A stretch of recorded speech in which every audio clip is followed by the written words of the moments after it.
स्वागत है आपका ऑनलाइन ट्यूशन पॉइंट पे। और आज इस वीडियो में अपन एम्फीबोलिक पाथवे के बारे में पढ़ने जा रहे हैं, जहां पर अपन ये जानेंगे कि एम्फीबोलिक पाथवे क्या होता है, और साथ में रेस्पिरेटरी क्वेश्चन के बारे में भी वीडियो में अपन आगे जानेंगे कि किन किन सबस्ट्रेट को लेने पे रेस्पिरेटरी क्वेश्चन की वैल्यू कितनी आती है। और यहाँ पे एनसीईआरटी में जो डायग्राम दिया गया है उसे भी अपन समझेंगे। तो वीडियो को स्टार्ट करते हैं। सबसे पहले अगर अपन एम्फीबोलिक पाथ में जितनी भी थ्योरी दी गई है एनसीईआरटी में, उसकी अगर अपन समरी लेके बात करते हैं तो सिंपल सी ये आती है कि अपनी बॉडी में जितनी भी रिएक्शंस होती है सब इंटर रिलेटेड होती है। एक तो साथ में जितनी भी रिएक्शंस होती है वो उनके बीच में बहुत सारे के इंटरमीडिएट आते हैं। अब रिएक्शंस में क्या होता है, बहुत बार कुछ मॉलिक्यूल्स बनते हैं और बहुत बार कुछ मॉलिक्यूल्स का ब्रेकडाउन होता है। और इसी को टर्म दिया गया है दो चीज़ों में, एक होता है एनाबॉलिज्म और एक होता है कैटाबॉलिज्म।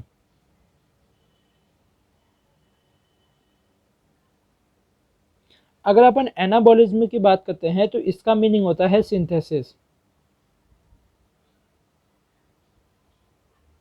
इसका मतलब यह है कि यहाँ पे मॉलिक्यूल्स का सिंथेसिस होता है।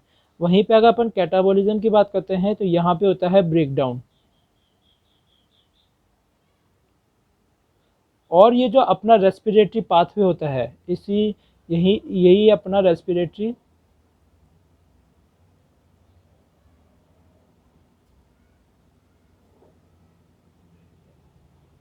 तो जो रेस्पिरेटरी पाथवे होता है उसमें कैटाबॉलिज्म परफॉर्म होता है। इसका मतलब यह है कि वहाँ पे कुछ मॉलिक्यूल्स ब्रेक होते हैं और उससे एनर्जी रिलीज होती है। और एनाबॉलिज्म में एनर्जी को यूज़ करके दूसरे मॉलिक्यूल्स को बनाया जाता है। तो अब अपन रेस्पिरेटरी पाथवे की यहाँ पे एक और बात करते हैं कि रेस्पिरेटरी पाथवे में बहुत सारी की रिएक्शंस होती है और उनके बीच में जो इंटरमीडिएट होते हैं वो इंटरमीडिएट किसी दूसरे मॉलिक्यूल को बनाने के लिए भी काम आते हैं। तो वो इंटरमीडिएट किसी दूसरे मॉलिक्यूल के लिए प्रिकर्सर की तरह काम करते हैं। तो यहाँ पे ये एनसीईआरटी में नहीं दिए गए हैं, मैं आपको बताता हूँ। तो जैसे कि acetyl coenzyme A raw material होता है किस किस के लिए, कैरोटीनॉइड्स के लिए, टर्पीन्स के लिए और जिब्रेलिन जो ग्रोथ रेगुलेटर होते हैं उनके लिए। वैसे ही succinyl coenzyme A raw material होता है क्लोरोफिल के लिए और साइटोक्रोम के लिए। तो ये जो चीज़ें होती है ये प्रिकर्सर होती है दूसरे मॉलिक्यूल के लिए। अब यहीं पे अगर अपन बात करते हैं कि अपन को एनसीईआरटी में जो डायग्राम दिया गया है उसको अपन समझते हैं। तो यहाँ पे रेस्पिरेटरी पाथवे में अपन ज़्यादातर कार्बोहाइड्रेट्स को लेते हैं, कार्बोहाइड्रेट्स, क्योंकि अगर अपन जानते हैं कार्बोहाइड्रेट जब ब्रेक होते हैं तो बनाते हैं सिंपल शुगर, और सिंपल शुगर में क्या आता है, ग्लूकोज। इस ग्लूकोज से अपनी वही रिएक्शंस होती हैं, glucose 6 phosphate, glucose 6 phosphate, glucose 1,6 bisphosphate. फिर उसके बाद यहाँ पे अपने पास अपन जानते हैं डाई हाइड्रोक्सी एसीटोन फॉस्फेट, और ये इंटरकन्वर्टेबल होता है, जैसे कि अपन ने ग्लाइकोलाइसिस में जाना था, ग्लिसरल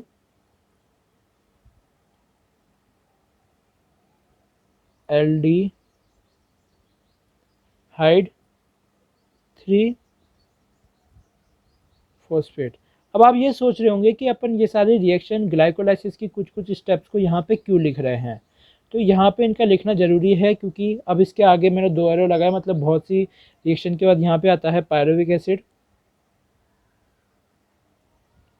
पायरुविक एसिड, और फिर आता है एसिटाइल कोएंजाइम ए, और इसके नीचे जब अपन जाते हैं तो यहाँ पे क्रैब साइकिल आती है, क्रैब साइकिल, जहाँ पे क्या होता है, एक तो H2O निकल रही होती है और CO2 निकल रही होती है।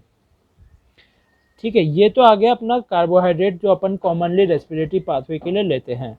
वहीं पे अगर अपन फैट्स और प्रोटीन्स की बात करते हैं, जैसे कि यहाँ पे अपन फैट्स की बात करते हैं, फैट और प्रोटीन,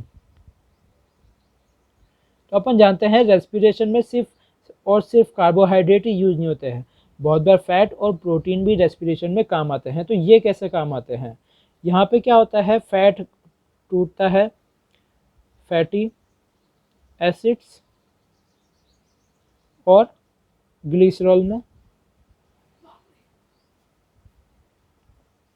और ये जो फैटी एसिड और जो ग्लिसरॉल होते हैं ये आगे प्रोसीड करके सीधा डाईहाइड्रोक्सी एसीटोन फोस्फेट से ये डायरेक्ट ग्लाइकोलाइसिस की जो पाथवे है उसमें एंटर कर जाते हैं और यहीं से आगे फिर अपना क्रेब्स साइकिल तक जाके इसका रिएक्शन होता है। वहीं पे अगर अपन प्रोटीन्स की बात करते हैं तो प्रोटीन्स में क्या होता है, जैसे कि मैंने कहा पहले अपन ग्लाइको फैट की ही बात कर लेते हैं। तो ग्लिसरॉल तो यहाँ पे जाके एंटर करता है और ये जो फैटी एसिड्स होते हैं ये एसिटल कोएंजाइम ए के यहाँ पे जाके पाथवे में एंटर करते हैं। तो यहाँ पे मैंने पहले ग्लिसरॉल का बताया और फिर फैटी एसिड्स का बताया। वहीं पे अगर अपन अमीनो एसिड्स की बात करते हैं तो अपन जानते हैं प्रोटीन जो ब्रेकडाउन होते हैं तो क्या बनाते हैं, अमीनो एसिड्स। और ये जो अमीनो एसिड होते हैं ये जाके सीधा पायरुविक एसिड में जाके एंटर कर जाते हैं इस ग्लाइकोलाइसिस की पाथवे में और रेस्पिरेशन के पाथवे में। तो यहाँ पे अपन को एनसीईआरटी में क्लियरली गिवन है कि फैट्स, कार्बोहाइड्रेट और प्रोटीन्स का कैसे रेस्पिरेटरी पाथवे में एंट्री होती है और कैसे ये इंटरमीडिएट बनाते हैं। तो ये तो बात हो गई अपना एम्फीबोलिक पाथवे को। एम्फीबोलिक पाथवे का मतलब क्या होता है, एनाबोलिज्म और कैटाबोलिज्म जो एक साथ होता है उसे अपन एम्फीबोलिक पाथवे बोलते हैं।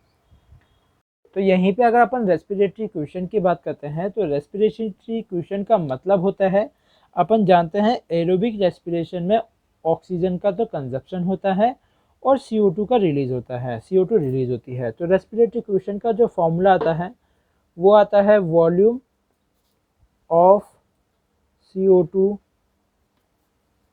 Evolve divide by volume of O2 consume.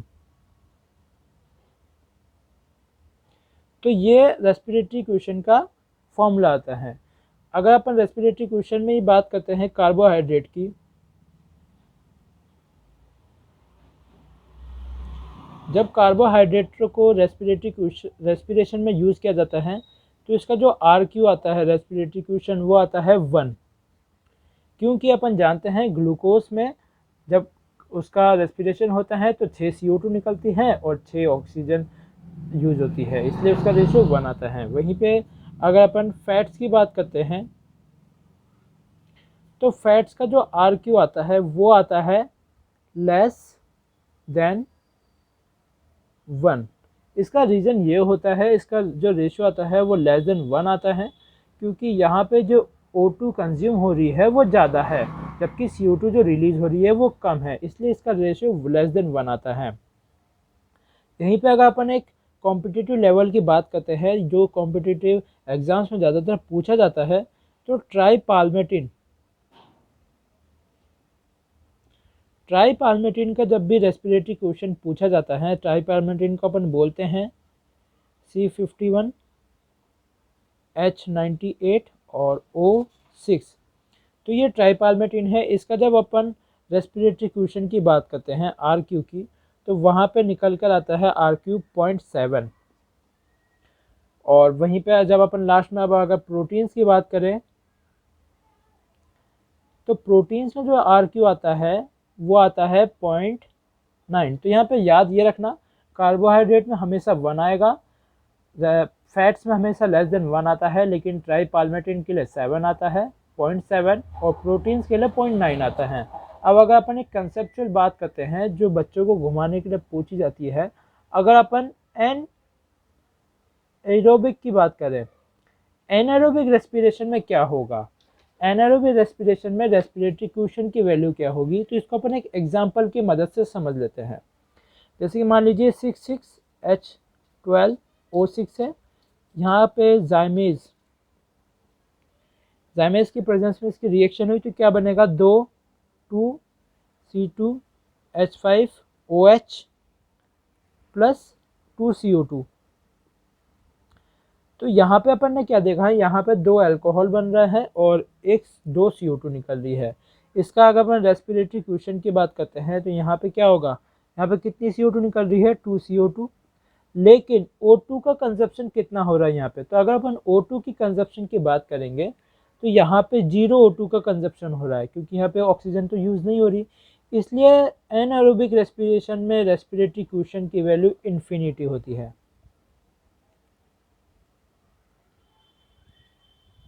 तो अगर आपको ये रेस्पिरेटरी क्वोशिएंट और एम्फीबोलिक पाथवे के बारे में समझ में आया हो, अगर आपको थोड़ा सा भी यूज़फुल लगा हो, तो इस वीडियो को ज़रूर लाइक कीजिएगा, शेयर कीजिएगा और साथ में हमारे चैनल को सब्सक्राइब कीजिए। Thanks for watching, see you in the next video.